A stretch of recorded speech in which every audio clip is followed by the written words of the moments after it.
Bienvenidos a otro episodio de Fit Cultural, en el espacio donde exploramos cómo la cultura digital, el entretenimiento y nuestras vidas se mezclan más de lo que creemos. Hoy vamos a sumergir en un tema que literal cambió la forma en la que vemos el mundo del streaming y la revolución del entretenimiento. Porque sí, parece normal abrir Netflix o Spotify, pero hubo un momento en el que eso era casi ciencia ficción. Más o menos así, ¿no? Creo que en muchos aspectos no se han detenido a pensar como en lo profundo que ha afectado a nuestras rutinas, desde cómo vemos las series, cómo descubrimos este tipo de música, o bien cómo socializamos, ¿no? Hasta cómo trabajamos, abordando sobre todo como el antes y el después, ¿no? Abordando qué es lo que queremos conversar, sobre todo cómo empezó, qué cambió y qué dejó como huella cultural. Empezando con lo principal, obviamente nosotros somos los integrantes de Cultural. Yo soy Víctor, mi compañera es Sichel, y otros nos adentraremos un poco más a este tema. Bueno, gracias, Víctor. Bueno, primero vamos a empezar a hablar sobre el cambio de formato, o sea, del cable al control total, que si pensamos bien, en principios del 2010 la idea de esperar a que comenzara un programa a las 7 p.m. ya se sentía antigua, pero todavía era normal. Y esto hace que el streaming llegó justamente para romper esa estructura rígida de pronto. El usuario ya tenía control, ya pausabas, ya adelantabas, ya ponías otra cosa y no dependía de horarios. Eso yo creo que transformó completamente la experiencia de ver un contenido. Y no solo eso, ¿no? O sea, también como el cambio de la producción. Antes las series principalmente eran como esta forma de adaptarse a cortes comerciales, temporadas largas y horarios muy específicos. Ahora, con el streaming, apareció el famoso formato libre, con episodios de 30, 45, 55 minutos y sin obligación a durar el mismo tiempo, ¿sabes? Creo que la mayoría de series que vemos actualmente como tipo las de Disney Plus, Loki, todas las similares a Marvel, Stranger Things y demás, duran entre 1 hora, 50 minutos, incluso hasta episodios largos, ¿no? De 1 hora y media, muy diferentes a los demás, con capítulos con ritmos más cinematográficos, temporadas completas, lanzadas de golpe y la cultura del watching. Esto sobre todo como mucha gente lo ha adaptado, es adictivo y liberador al mismo tiempo.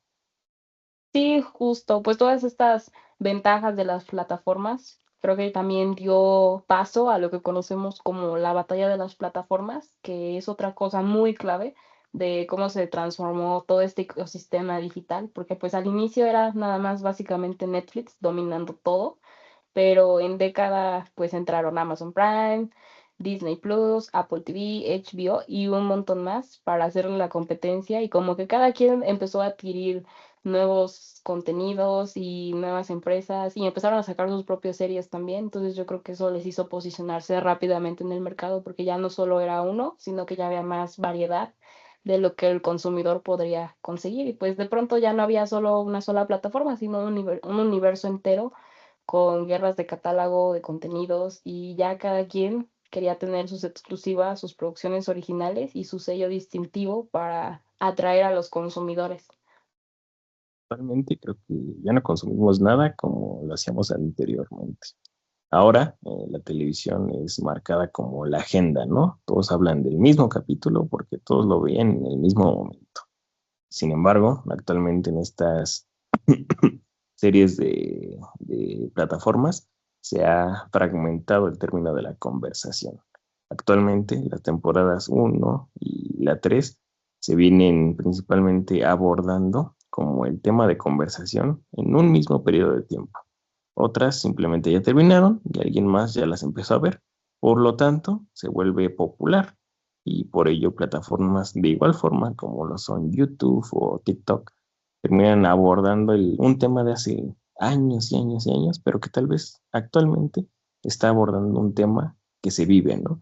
Y por tanto, esa misma serie, completamente diferente a otra, es lo que ha llamado la atención de los televidentes, del público o en general de los visualizadores. Sí, justamente, pues ya todo se ha vuelto más personalizado, ¿no? Y principalmente el entretenimiento y todo lo que consumimos. Ya somos más de yo elijo, yo decido qué ver y en qué tiempo y en qué forma. E incluso si me quiero tomar un mes viendo una serie, me lo puedo tomar porque el contenido va a seguir ahí y ya no estamos atados tanto a, ay, es que se estrena a las 8, ay, es que solo lo pasan a las 8, o si ya no vi el capítulo del martes, ya me tengo que esperar hasta el fin de semana, ¿no? Cuando hacen todo el recap de todos los capítulos, ¿no? Y yo creo que esta época nos hizo también vivir una especie de saturación cultural en cuanto a contenidos, porque había tanto que en realidad pues no nos alcanza el tiempo para ver todo, e incluso hasta hoy en día seguimos con eso de, ay, ¿qué vamos a ver? Y te tardas más buscando qué ver en Netflix que lo que terminas viendo. Yo creo que pasamos de no hay nada en la tele a hay demasiado para escoger y a veces incluso terminamos sin ver nada. Yo no sé si te ha pasado, Rich. Actualmente Sí. también la música, ¿no? Es esta cosa que ha revolucionado completamente a nosotros como jóvenes, nuestro punto de vista, ¿no? Creo que es imposible que se nos olvide que el streaming no solo afectó a la televisión, sino que también a plataformas como lo son Spotify, Apple Music y Deezer, ¿no? Abordando como este término de los discos físicos a algo ya más digital, a escuchar la música en donde y cuando tú quieras. Hicieron que pasáramos de comprar todo este tipo de productos más de colección a algo más rutinario, algo que hasta cierto punto es más eficiente, que cambió como descubrimos a los diferentes artistas, cómo se hacen virales, o de igual forma cómo se monetiza, ¿no? Cómo se ha construido la carrera completamente desde el internet, desde las plataformas que ahora son digitales. Totalmente, sí, pues sí, sí, sin esta revolución probablemente pues no existirían estrellas como Billie Eilish o fenómenos globales del K-pop como estos chavos de BTS, ¿no? Que pues explotaron fuera de Asia y que pues incluso ya estas mismas plataformas les han brindado la oportunidad de tener sus propias series, ¿no? También eso ya le hace generar un poco más de cercanía a su público, ¿no? Con toda esta revolución de las plataformas y de los servicios de streaming. Yo creo que el algoritmo de estas, para bien o para mal, se volvió un curador personal, porque ya no solo escuchamos música por radios específicas, sino por moods, por playlists o incluso por recomendaciones personalizadas. Y ya no solo escuchar la música, sino que ya incluso las plataformas te han dado como esa apertura a tener una conexión más con el artista, a su historia y a su forma de crear el arte, ¿no? Y bueno, impactando en la industria, ¿no? En cómo ahora se presentan en diferentes giras, hasta cómo se diseñan los álbumes. Todo empezando y girando alrededor del comportamiento de nosotros como usuario, qué es lo que queremos y qué es lo que de igual forma le exigimos a las plataformas que nos satisfagan, o que al mismo tiempo mínimamente sean lo suficiente para seguir consumiendo al artista, al creador, o incluso más hoy en día a estas figuras de índole popular, ¿no? Como son youtubers o demás este, famosos de redes sociales. Sí, pues sí, el streaming yo creo que ya más para ver contenido se ha vuelto algo como un espacio social y yo creo que es algo que la década también nos dejó, algo muy interesante, ¿no? Que el entretenimiento dejó de ser pasivo, la gente ya no solo veía o escuchaba, sino que también participaba activamente en comunidades, ¿no? Comentarios en vivo, los memes, las teorías en redes o incluso los famosos fandoms, ¿no? Globales, que esos están organizados en tiempo real y se saben todo de pie a final de la letra, ¿no? Y yo creo que una serie podría estrenarse en un país, pero el fandom la va a difundir al mundo en cuestión de pocos segundos o en horas, porque es algo que pegó y que forma parte de una comunidad que ya lo estuvo esperando. Notando especialmente en producciones masivas, en estas series originales, ¿no?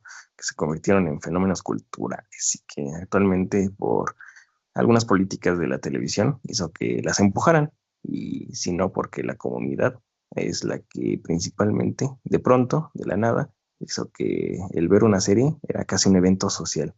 El te invito a mi casa y vamos a ver el final de esto, ¿no? Te invito a mi casa y vamos a conocer este tipo de nuevos formatos, ¿no? Que nos presentan en el streaming.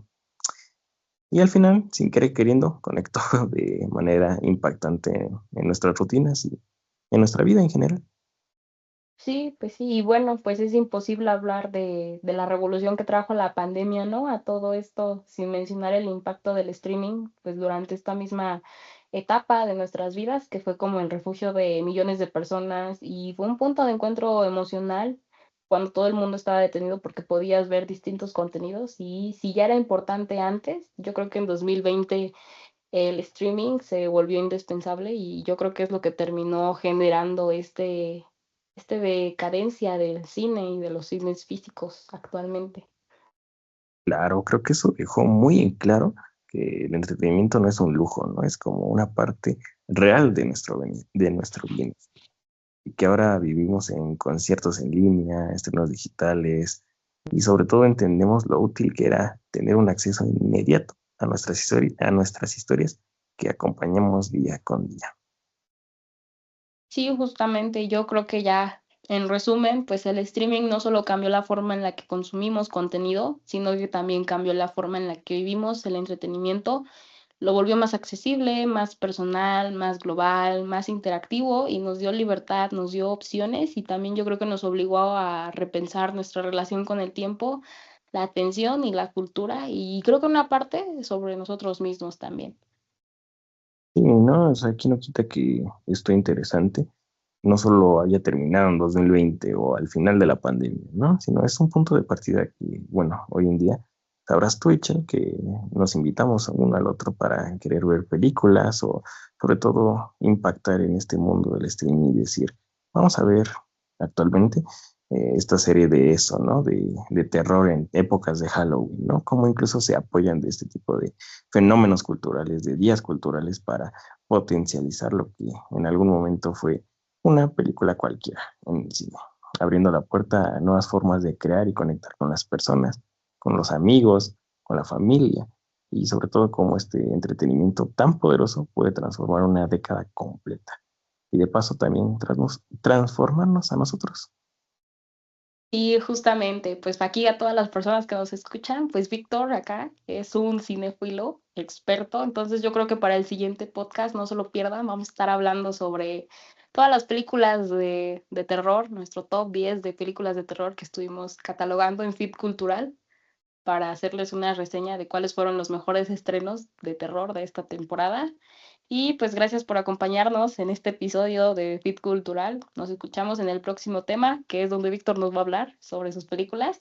Y pues seguiremos explorando cómo la cultura digital nos atraviesa, nos mueve y nos define. Yo soy Itzel y él es mi compañero Víctor y nos vemos en otro episodio. Nos vemos, les recuerdo que en algunas otras partes de nuestra página encontraremos a nuestras diferentes compañeras definiendo otros temas y que de igual forma les interesará mucho conocer su perspectiva. Hasta luego. Bye.